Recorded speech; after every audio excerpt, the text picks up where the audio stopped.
ये एनिमे हमारा नहीं है। हमने सिर्फ इसे फेयर यूज के तहत यूज किया है, इसलिए इसे किसी प्रकार के कॉपीराइट से दूर रखें। Thank you. Need no luck, that golden touch. Time to light it up. Let's go. Get ready for it. Get これ ready が for 本 it. 物の経営だ Get ready 心 for 臓 it. を捧げよう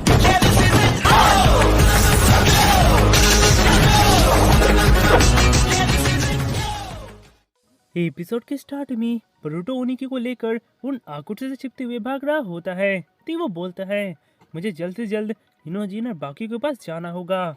उसके बाद उन्हों की अपने आँख खोलते हैं। ये मैं कहाँ हूँ? तो बरूटो कहता है, ओ तो तुम उठ गए ओल्ड मैन। तो वे कहते हैं, बरूटो क्या तुमने मेरी जान बचाई? तो वो कहता है, नहीं, तुम तो मेरे पीठ पे बस झूठ रहे थे। वैसे आखिर तुम उन लोगों के साथ मिलकर क्या कर रहे हो? उनकी वजह से हमारे कितने सारे रिलीफ के निंजा मारे गए। तो वे कहते हैं, उसके लिए मैं माफी मांगता हूँ, पर मैं ये सब निंजा वर्ल्ड की भलाई के लिए कर रहा हूँ। मैं ये तुम्हें भी प्रोटेक्ट करने के लिए कर रहा हूँ। तो वो कहता है, पर हमें प्रोटेक्शन चाहिए क्यों? तो वे कहते हैं, क्योंकि तुम वीक हो। आजकल के यंग निंजा बहुत ही वीक और अनरिलायबल है।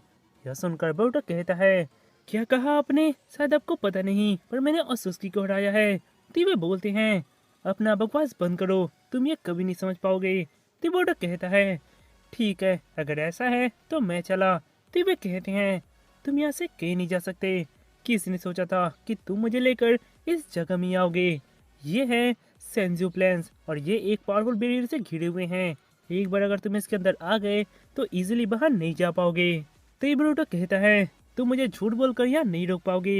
यह कहकर वो वहाँ से चले जाता है। पर कुछ ही देर बाद वो वापस यहाँ आता है और बोलता है, ये क्या, मैं घूर फिर कर सिर्फ एक ही जगह आ रहा हूँ। तो वे कहते हैं, सांसू प्लान एक सिनोबी का अंडरग्राउंड ट्रेनिंग ग्राउंड है। यहाँ से निकलने का सिर्फ एक ही तरीका है, अपने हार्ट के साइज का एक स्टोन ढूंढना, या ये कहूँ कि अपने आप को जानना। यह सुनकर बोरुटो कहता है, ओह तो मुझे सिर्फ हार्ट के साइज का स्टोन ढूंढना है, राइट? ये तो इजी होगा। ये पक्का मेरे हार्ट स्टोन जैसा है। तो वे कहते हैं, ये इतना सिंपल नहीं है। वो स्टोन तभी विजिबल होगा जब तुम अपने आप को जानोगे। तो बोरुटो कहता है, बहुत हुआ, अब मैं शैडो क्लोन यूज करके उसे ढूंढूंगा। अरे ये क्या? तो वे कहते हैं, तुम यहाँ किसी प्रकार के निंजा यूज नहीं कर सकते। तो बोरुटो कहता है, क्या बकवास है, मुझे पसंद नहीं। तो वे कहते हैं, आजकल के यंग पीपल यही कहते हैं, उन्हें मेहनत करना बिल्कुल ही पसंद नहीं, इसलिए तो इस जगह ट्रेनिंग करने अब कोई नहीं आता। तो बोरुटो कहता है, क्या कोई नहीं आता? मतलब हम यहाँ फंस चुके हैं? तो वे कहते हैं, हाँ, अब हमें ये सोचना चाहिए कि हम यहाँ सरवाइव कैसे करें। उसके बाद हमें कू की तरफ दिखाया जाता है, जहाँ वो बोलता है, क्या मास्टर अभी तक नहीं मिले? जितना कुड़ा चाहिए ले जाओ, पर उन्हें ढूंढकर मेरे पास वापस लेकर आओ।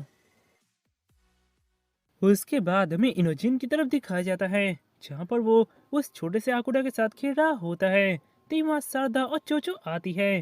तभी शारदा कहती है, हम तो बाल बाल बचे। तभी इनोजिन कहता है, क्या तुम्हारा पीछा हुआ? वैसे बरूटो और शिकाडे कहाँ हैं? तभी शारदा कहती है, तुम्हारा मतलब वे लोग अभी तक यहाँ नहीं पहुँचे? उसके बाद हमें बरूटो और उनिकी की तरफ दिखाया जाता है, जहाँ वे उस जगह में सरवाइव करने के लिए खाने और पानी का इंतजाम करते हैं। और इतने में वहाँ रात हो जाती है। तभी उनिकी कहते हैं, तो तुम्हें आज का दिन कैसा लगा? तो बरूटो कहता है, हाँ मजा आया खाना ढूंढने में। एक्चुअली मैंने इसके बारे में पढ़ा था कि अगर आप कहीं अकेले खो जाओ तो कैसे सरवाइव करना चाहिए, पर मैंने कहीं भी इसे प्रैक्टिकली नहीं किया था। तो वे कहते हैं, देखा, आजकल के यंग लड़के सिर्फ किताब के ऊपर ही निर्भर रहते हैं, उन्हें जिंदगी की कठिनाई के बारे में कुछ भी पता नहीं है। तुम लोग के पास अभी ऐसा आराम है, पर जब हम बच्चे थे तो वॉर का टाइम था, हर वक्त हमें सरवाइव करने के लिए लड़ना पड़ता था। अभी के यंग जनरेशन बहुत ही कमजोर हैं, अगर अभी उनका सामना कागुया जैसा अपन से हुआ तो पता है ना क्या होगा। तुमने एक ओसुस्की से लड़ा है, इसलिए तुम उनका पावर जानते हो। मैं और इनोसेंट पीपल को मरता हुआ नहीं देख सकता, इसलिए मैंने कू और बागियों को बनाया। तो वो कहता है, उसने आपको उस वक्त फादर बुलाया, क्या इसका मतलब? तो वे कहते हैं, हाँ, कू मेरे सेल द्वारा क्रिएट किया गया है, वो भी एक ह्यूमन की तरह है, मिसुई के जैसा। पर जो टेक्नोलॉजी यूज करके मैंने कू और बाकियों को बनाया वो अभी भी अधूरा है, और उसे पूरा करने के लिए मुझे मिस सुई की मदद चाहिए, इसलिए मैंने उसे यहाँ इनवाइट किया। मेरा प्लान बस सफल होने वाला है। अब किसी भी सिचुएशन में कू और बाकी सब तुम लोग के जगह पे लड़ेंगे और तुम लोग सुरक्षित रहोगे। ये सबको प्रोटेक्ट करने के लिए है। इधर मिसू के फर्स्ट टाइम कू से मिलता है तो वो बोलता है, अब तुम्हारी मदद से हम आकुटा में सुधार कर सकते हैं, इसके लिए मैं तुम्हारा आभारी हूँ। मित्सुकी कहता है, पर मेरे हाथ में तो एक खर्च मार्क है। वो कहता है, वो खर्च मार्क बहुत पुराना है, उसका इलाज मुझे पता है। मित्सुकी कहता है, मैं यहाँ और एक मकसद से आया हूँ।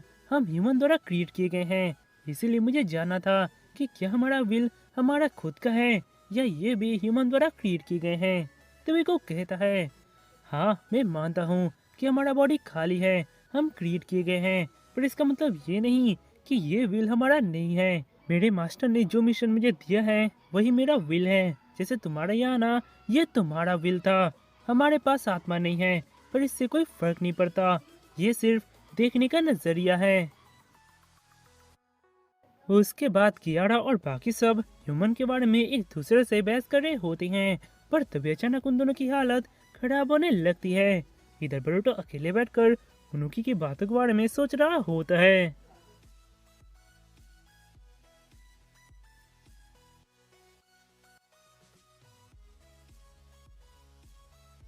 तो दोस्तों यहाँ पर होता है इस वीडियो का अंत। अगर आपको ये वीडियो अच्छा लगा हो तो इस वीडियो को लाइक, सब्सक्राइब और शेयर जरूर करें।